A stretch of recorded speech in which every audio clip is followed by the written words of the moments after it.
PIPEDA's mandatory privacy breach notification. Organizations subject to PIPEDA are required to report to the OPC any breaches of security safeguards involving personal information that pose a risk of significant harm to the individuals. So today, we're going to talk about PIPEDA. Does it apply to you? And the mandatory privacy breach notification requirements under PIPEDA. Welcome to Practice Management Nuggets Podcast, practical practice management and privacy tips to help you start, grow, and improve your healthcare practice. If you are a clinic manager, team lead, healthcare provider, or practice owner, these practical tips will save you time and money. My name is Jean Eaton, your practice management mentor and your practical privacy coach with Information Managers. I help you manage the pink elephant in the room. Now, just a reminder that I'm not a lawyer and I don't play one on TV or even on a podcast.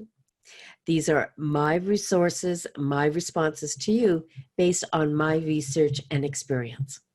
PIPEDA is the Personal Information and Protection of Electronic Documents Act.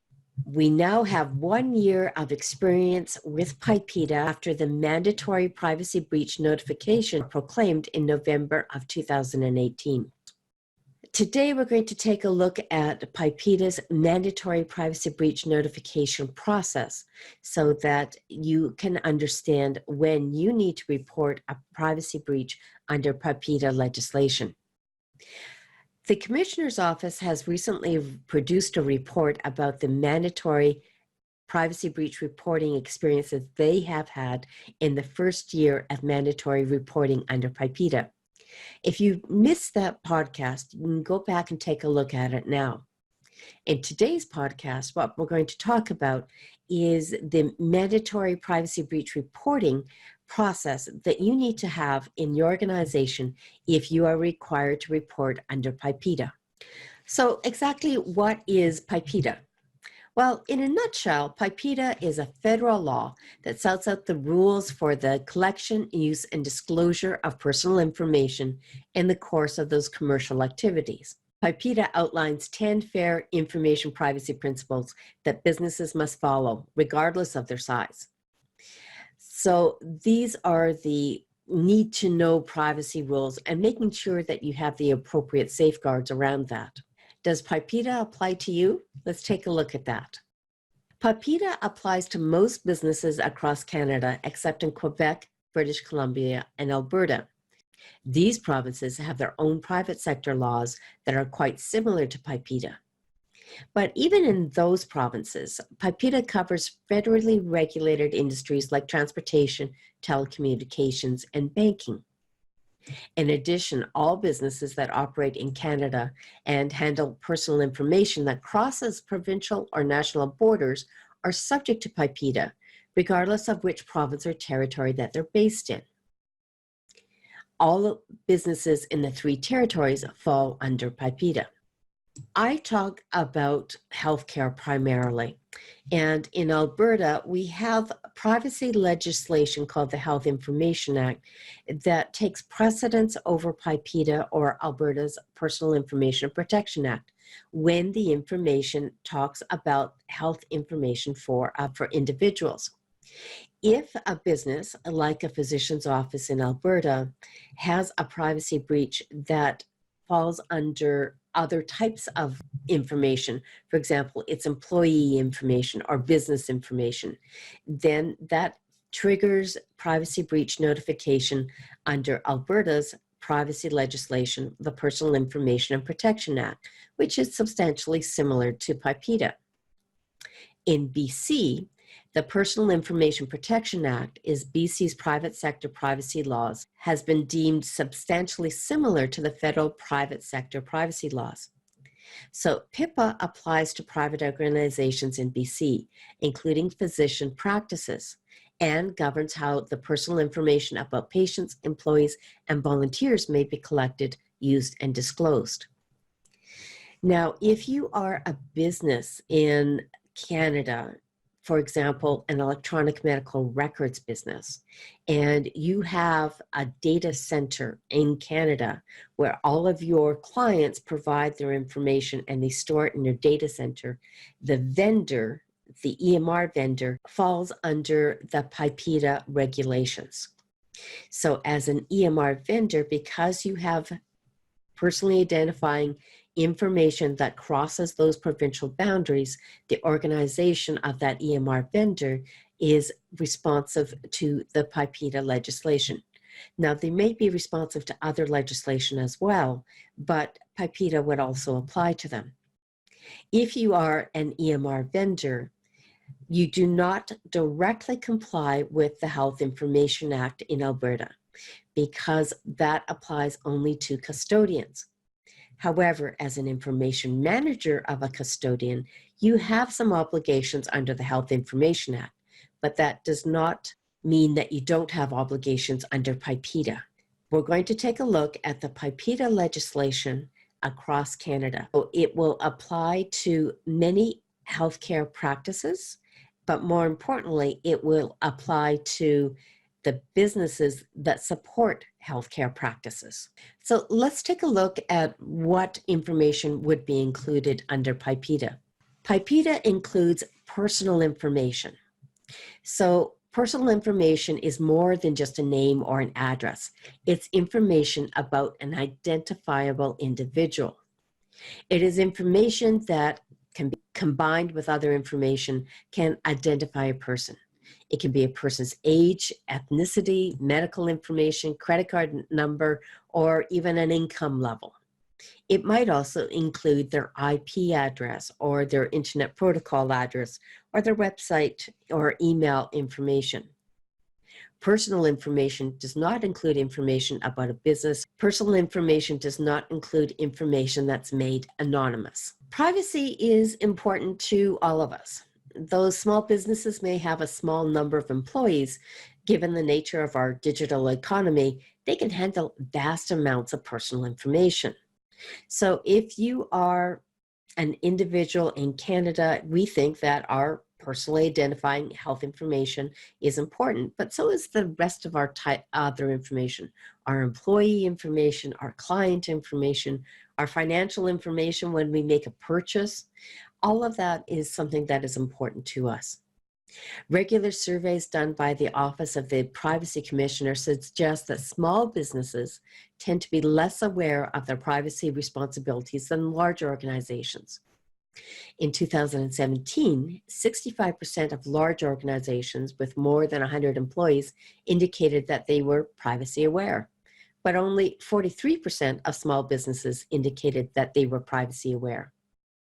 So smaller companies may not have dedicated compliance officers or privacy officers, and they may not have the extensive privacy knowledge.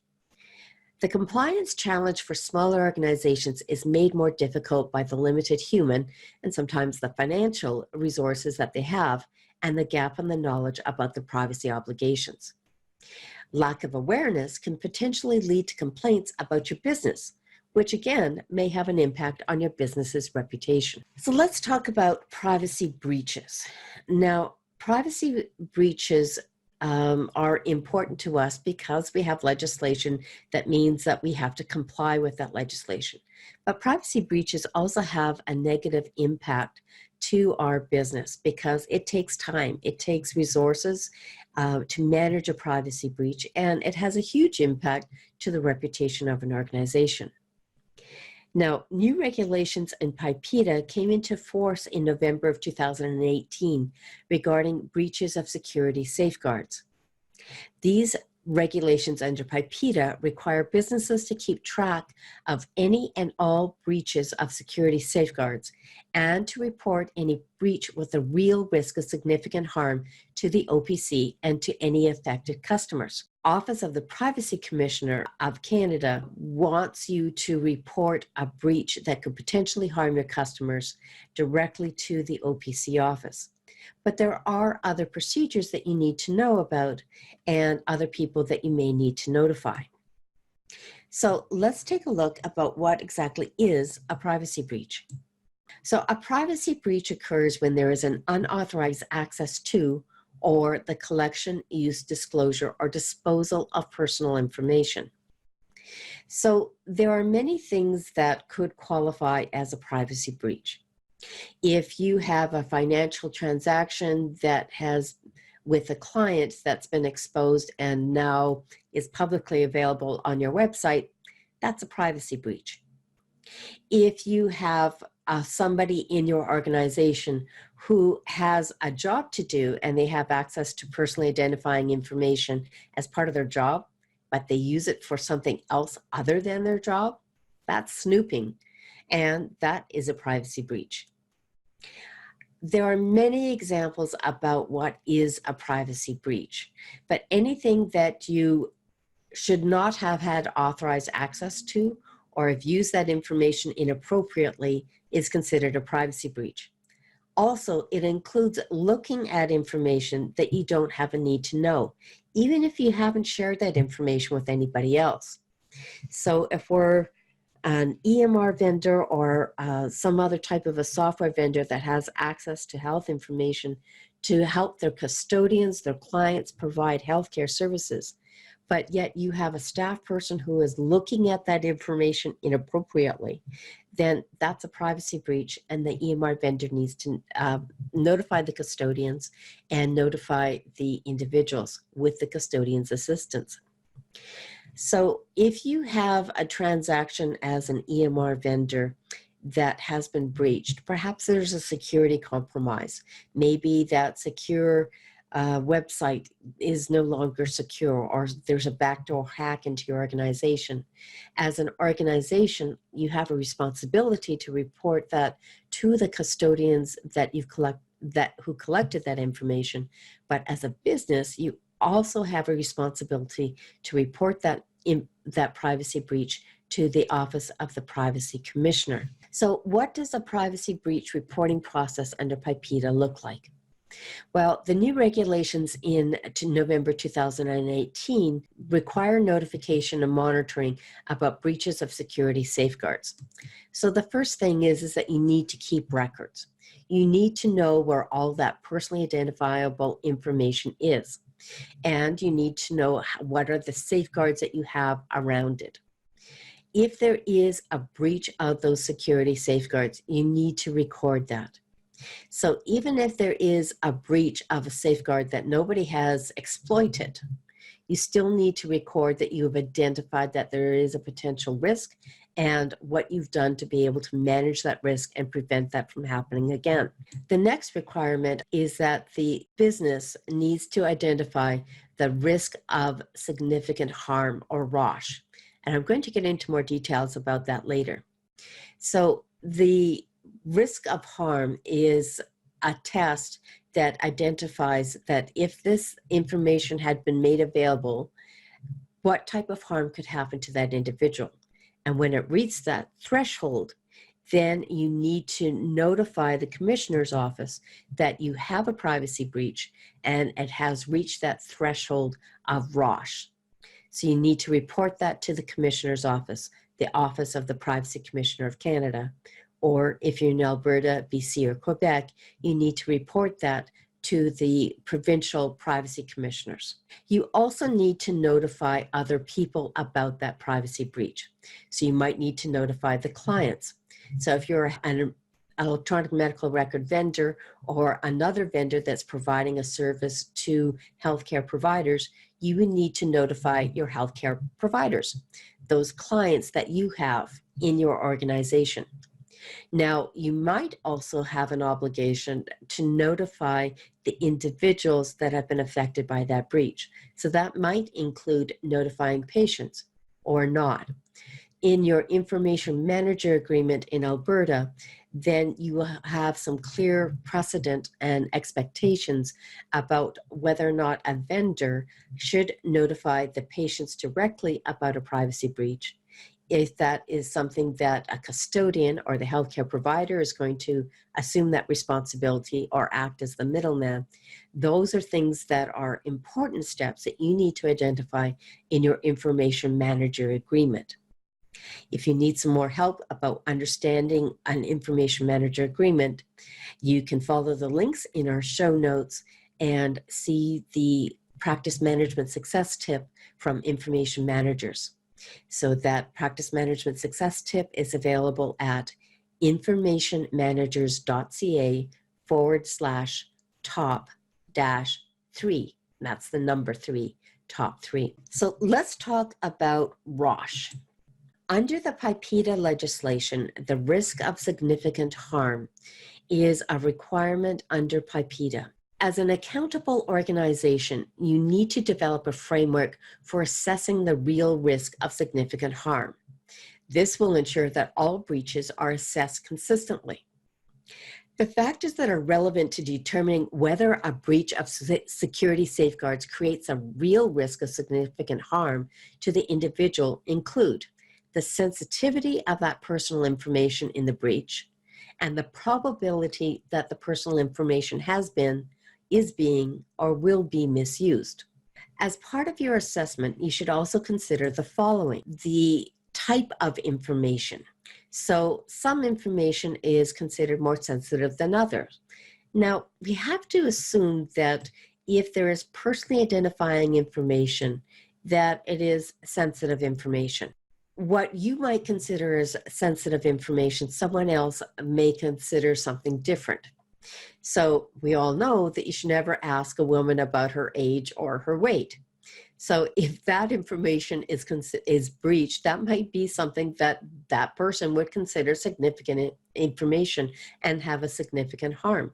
Having a date of birth might be all that is required to trigger that risk of significant harm. If you can add the information with other types of data sets and can be used for malicious purposes, you have met the threshold for significant harm. So if you've got health information, that may be considered more sensitive. If you have financial information, that may trigger sensitivity. So using a determinant or a matrix to identify what is a significant harm will be of great value to you. The circumstances of a breach may make the information more or less sensitive. So you need to consider what information has been breached, but also how has that information been breached and what was the circumstances around that. So some additional questions that you may want to consider are: what happened and how likely is it that someone would be harmed by the breach? Who actually accessed or could have accessed that personal information? How long has that personal information been exposed? Is there evidence of malicious intent? For example, did somebody try to get the information by hacking, or was it a theft? Or did somebody intentionally try to use that information and use it in a very covert way? Were a number of pieces of personal information breached, therefore increasing the risk of misuse? Is the breached information in the hands of an individual that represents a reputation to the risk of that individual or themselves? For example, is it an ex-spouse or a boss, depending on certain circumstances? Was the information exposed to a limited unknown number of entities who have committed to destroy and not disclose the data? To help you determine what is the risk of significant harm, we have a number of tools in the course, the 4-step response plan, Prevent Privacy Breach Pain, that can help you. Take a look at the show notes for more information about the course, the 4-step response plan. While we're here, I want to just mention that there are other legislation that may have an impact to how you identify a privacy breach. And one of them is the Canada's anti-spam legislation and PIPEDA. So you may have heard about CASL, or Canada's anti-spam legislation. The enforcement of CASL is shared by the Office of the Privacy Commissioner of Canada, the Competition Bureau, and the Canadian Radio, Television and Telecommunications Commission, also known as the CRTC. The OPC focuses on 2 types of violations: address harvesting, which generally involves using computer programs to automatically mine the internet for email addresses in order to compile lists for marketing, and collecting information with spyware or malware. Businesses doing email marketing need to exercise due diligence to avoid inadvertently harvesting or using harvested email addresses. Take the appropriate cautions when working with a third party that has been contracted to do email marketing or when buying a list from a vendor to do email marketing in-house. As always, good privacy is good for business. So poor privacy protection can damage your company's reputation and cut into your profit margin. Conversely, businesses that are proactive on privacy enjoy the confidence and trust of their customers. Canadians tell us that the more they trust a company, the more likely they are to do business with it and provide the data that businesses value. So getting privacy right is your opportunity to demonstrate that you deserve their trust and their business. Remember that one of the fair information principles is accountability. At the end of the day, you are responsible for protecting the personal information that you have collected. Building privacy protections into everything you do as a business and having clear policies and procedures for the collection, use, and disclosure of personal information is of vital importance for your business. The best way to do this is by developing a privacy management program that covers all aspects of how you handle personal information. So we can help you with that with the 4-step response plan. Follow us in the show notes for your links to learn more about that 4-step response plan and to help your organization be prepared to prevent a privacy breach and to develop a good privacy breach management program for your organization. I'm excited about this new season, and I'd so appreciate your help to spread the word with your colleagues. First, make sure that you subscribe and add a review on whatever podcast platform that you use. Next, take a screenshot of this episode that you're listening to right now and share it on your Facebook, Twitter, LinkedIn, or your preferred social media channel. Remember to tag me and I will reshare your post. When you share the show, it makes it easier for people just like you and who like what you like to find the show. Until next time, this is Jean Eaton, your practice management mentor and your practical privacy coach.